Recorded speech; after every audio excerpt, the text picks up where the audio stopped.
Olá pessoal, bom dia, boa tarde, boa noite para você que assiste essa aula. E na aula de hoje a gente vai resolver um exemplo típico de um reator batelado, aí processando uma reação simples, de polimerização. A gente vai fazer algumas considerações para simplificar esse processo aqui nessa etapa inicial da nossa disciplina, tá? E essa aula é correspondente aí à nossa disciplina de cálculo de reatores químicos. Vamos ao nosso problema. A gente vai tratar aqui de um problema clássico, de um reator batelado isotérmico. Nesse reator, estireno e butadieno são copolimerizados.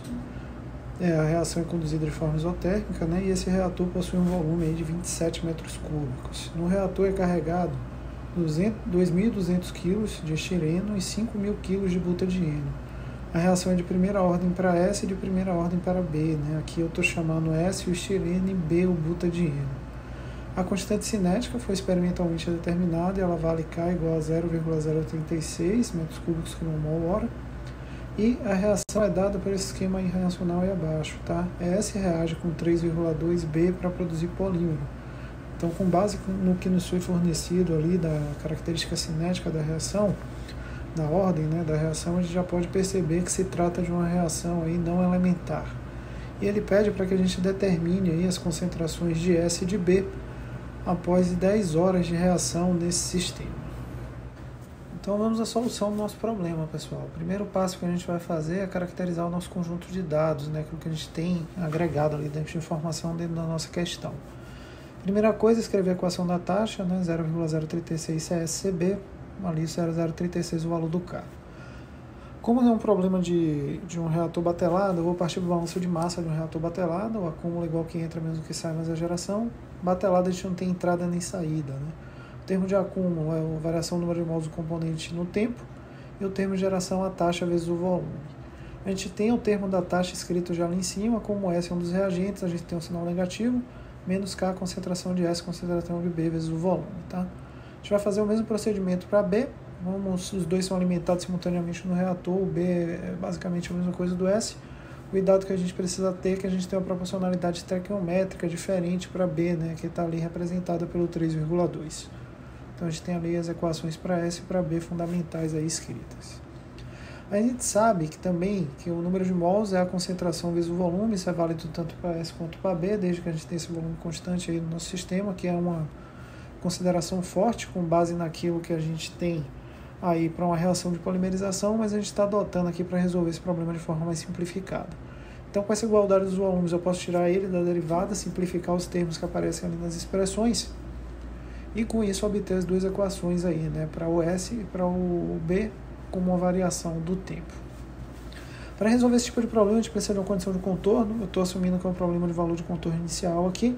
Então, para o tempo igual a zero, eu tenho a concentração de B igual a CB0 e a concentração de S igual a CS0.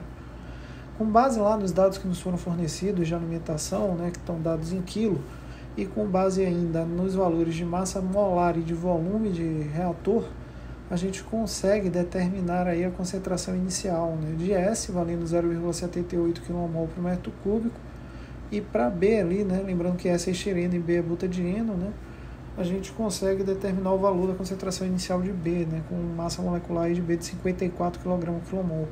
E isso aí vale 3,4 kmol por metro cúbico. Com base nesses valores de concentração inicial que a gente acabou de obter, e com base naquelas duas equações que a gente obteve ali para representar as variações da concentração de estireno e butadieno ao longo da reação, a gente consegue resolver o problema aí com o auxílio do software MATLAB. Já no MATLAB, a gente vai solucionar o nosso problema basicamente dentro de um M-File. Tá? A gente vai descrever o nosso M-File aí, dentro da estrutura do MATLAB. A primeira coisa que eu estou fazendo é caracterizando a minha constante cinética, com valendo 0,036, estou definindo minhas variáveis, o Y1 estou chamando de CS, o Y2 CB. Só para a gente recordar, essas são as nossas equações fundamentais para estireno e butadieno. Estou transcrevendo elas em linguagem MATLAB ali nessa parte, o DY1 e o DY2, e os termos Y1 e Y2 representando a concentração de cada um dentro do sistema. Depois eu gero ali no final o vetor resposta, caracterizando o DY1 como o vetor 1 e o DY2 como o vetor 2. O MATLAB trabalha com álgebra matricial. Salvei o meu arquivo e parti para a resolução em si dentro do Command Window. Dentro da estrutura MATLAB, eu vou me aproveitar aí da resolução através do método OGE 45, que utiliza do método de Range-Kutta de ordem superior, aí, de quarta ou quinta ordem, para resolver o meu sistema. Tá? Eu chamei minha função de batelada por, pedi para resolver no intervalo de tempo de 0 a 10 e coloquei as condições de contorno correspondentes aí às concentrações iniciais dos componentes. Estando solucionado, eu tenho ali meu vetor de resposta que eu vou pedir para ser plotado aí como um gráfico. Tá? A gente consegue acompanhar aí nesse gráfico os valores aí, né, de tempo em horas no eixo X e os valores de concentração no eixo Y, tá? Essa concentração aí dada em kmol por metro cúbico. Aqui também, se a gente olhar os valores finais ali do gráfico, a gente consegue obter os valores no tempo igual a 10 horas para cada uma das concentrações.